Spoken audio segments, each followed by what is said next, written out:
For our final presentation of this session, we have an oration entitled, "The Great Commission or the Great Politician? The Case Against Christian Involvement in Politics." Please welcome Samantha Lee.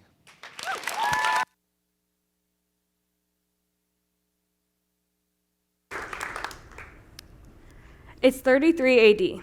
You're standing in the city, going about your business, fearing your Roman oppressors. You think about the Messiah, who'd been prophesied for ages to come and free your people. Just as you begin to wonder who God would send and how he would liberate you from the Romans, you hear shouting, "Hosanna! Blessed is he who comes in the name of the Lord." You turn around, expecting to see a military leader charging through the city on a glossy black stallion. Instead, you're shocked to find a man riding into the city on a donkey's colt. In case you haven't figured out by now, this is the story of Jesus' triumphal entry on Palm Sunday, riding into Jerusalem on a donkey, which signified peace, rather than on a war animal. This begged the question, how did God plan to liberate his people if he wasn't trying to rescue them from their government?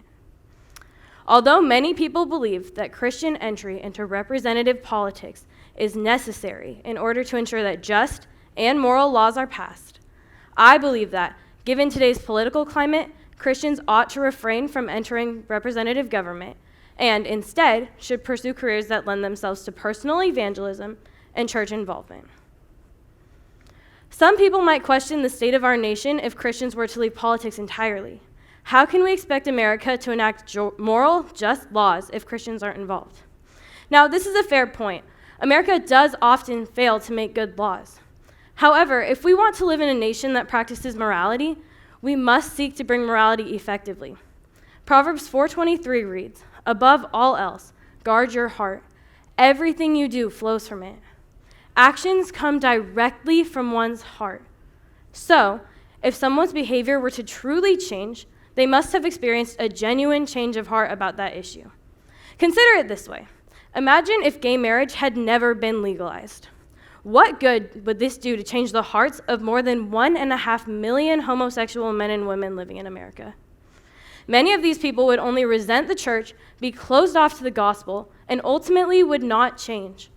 For Christians to campaign to the entire American society that homosexuality is sinful and wrong makes the church come across as judgmental and fails to bring about a true change. And even though controversies at hand, like homosexuality, are clearly laid out as unbiblical and sinful, Christians must focus on showing the love of Christ to people who pursue this lifestyle, not on forcing them to exhibit moral principles they don't even believe are true. And while Christians should discern between right actions and sin, they cannot share those judgments on such a loud and divisive platform. Rather, they must share them in such a way that the people that they are addressing can interact with them and experience a change of heart. Others might object to the idea that Christians need to build up the church. They might ask, if evangelism is so important, shouldn't we be entirely focused on unbelievers, making sure to convert as many people as we can? Now, this is understandable. Christians should focus much of their energy on converting unbelievers and spreading the gospel. However, they cannot do this effectively if they are not surrounded by good fellowship, namely the church. Just as God sent his Son, Christ, to redeem us, so too must the church send its members to spread the gospel. And if the church is not filled up with strong, charismatic leaders who are wholeheartedly committed to fulfilling the church's mission, Christians will be ill-equipped to spread the gospel. A person who has the aptitude for politics must apply his skills to the edification of his church, not to the leadership of a secular nation. By doing so, he will cause a ripple effect by equipping his brothers and sisters to make disciples of unbelievers. In everything, Christians ought to be striving to make disciples. Francis Chan, American author and preacher, remarked in his book Multiply, "Making disciples is more than just a program. It is the mission of our lives." Christians must seek to lead their church in order to effectively lead their nation. By doing so, the church will be strengthened and edified, and the body will be more equipped to make disciples of unbelievers. At the end of the day, Christians must consider their nation not as policies waiting to be implemented, but as almost 330 million people, many of whom desperately need to hear the gospel.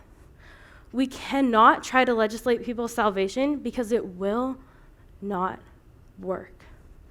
As nice as it would be to bring revival to America through legislation in Washington, D.C., we must step out in faith and contribute to the cause of evangelism by building up our churches. As Christians, we have the opportunity to make a meaningful, tangible impact on our neighbors' lives, to give them the incredible gift that was given to us. Christ came to the Jews on a donkey, entirely uninterested in turning Rome into a theocracy, and wholly interested in freeing his people from spiritual bondage. American Christians, I implore you, let us come to our fellow citizens, not charging in on a horse, ready for battle, but rather riding in on a donkey, humbly seeking peace and love. Thank you.